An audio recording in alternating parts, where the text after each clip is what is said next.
ગુજરાતભરમાં નવરાત્રી મહોત્સવની ધૂમધામથી ઉજવણી કરવામાં આવી। સુરત શહેરમાં પણ વ્યાવસાયિક આયોજનો સાથે જ ઠેર ઠેર શેરી ગરબાનું આયોજન કરવામાં આવ્યું હતું। નવાગામ વિસ્તારમાં આવેલ શ્રીરામનગર ખાતે પણ પ્રથમ જ વખત શેરી ગરબાનું આયોજન કરવામાં આવ્યું હતું। 9 દિવસ સુધી શેરી ગરબાની રમઝટ બાદ અંતિમ દિવસે મહાઆરતી યોજવામાં આવી હતી।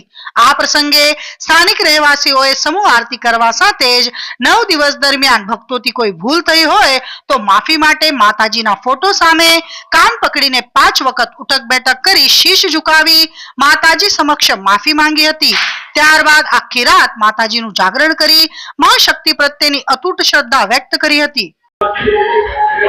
નમસ્કાર, આજે આપણે આવેલા છે નવાગામ વિસ્તારમાં અને નવાગામ વિસ્તારના અંદર ગલી મોહલ્લાના અંદર જે નવરાત્રીનું આયોજન થયેલું છે તેનામાં આપણે મળવાના છે અને વાત કરીશું કે એમનું નામ શું છે અને કયા પ્રમાણેનું આયોજન છે। જી, આપનું નામ? પાટીલ અરુણભાઈ। કયો વિસ્તાર છે અને કયા પ્રમાણેનું આયોજન છે? અમે આ શેરડીરામ નગર સોસાયટી છે, નવાગામ ડિંડોલીમાં નાની એવી સોસાયટી છે અમારી।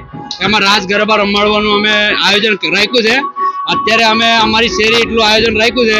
અમારી માં દીકરી બહાર ન જાય કે બહારનો થોડો વિસ્તાર અત્યારે માહોલ ખરાબ છે એટલે અમે અહીંયા શેરી એટલો આયોજન રાખેલું છે।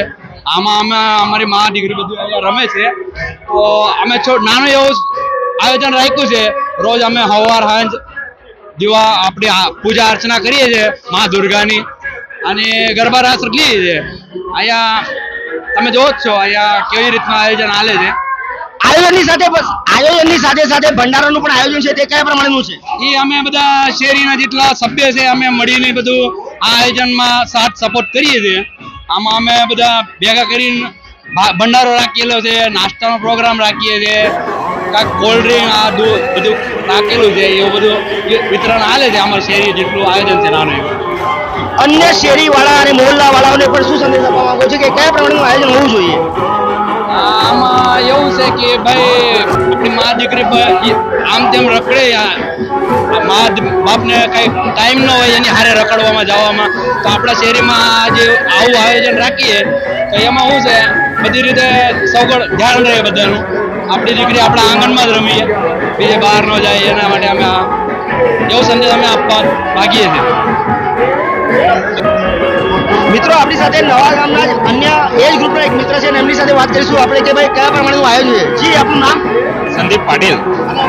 આયોજન છે કાર્યક્રમ સારો રીતે થાય છે। શેરીમાં એકજૂટતા બનાવી રહે, શેરીમાં એકતા રહે, આપણે હિન્દુ ધર્મની સંસ્કૃતિને જાળવવાનો બહુ મસ્ત સંદેશ છે કે બહાર વાતાવરણ બગડે છે, આપણે બહાર બેન દીકરીઓ બહાર જાય એના કરતાં આપણે સેફટી આપણા અંડર બધા છોકરા છોકરીઓ રમે છે। અમે નાના કાર્યક્રમ રાખીએ છીએ, સંગીત ખુરશી છે, ખોખો છે, જે આપણે સાંસ્કૃતિક કાર્યક્રમ છે એ ઉજવીએ છીએ ગરબાની સાથે સાથે, એટલે છોકરાનું માઇન્ડ ફ્રેશ રહે। બરાબર, રોજની દોડધામમાં આપણે થોડો ટાઈમ કાઢીએ, આપણો જે હિન્દુ ધર્મ છે એ સંસ્કૃતિ આપણે જાળવીએ છીએ। મા અંબેને આપણે કૃપા કરી છે બધાને આરોગ્ય શરીર સંપત્તિ મળે એ બધા મા અંબેના ચરણે નમ્ર નિવેદન છે। બોલો શ્રી અંબે માત કી જય, જય માત કી જય, બોલો દુર્ગા માત કી જય।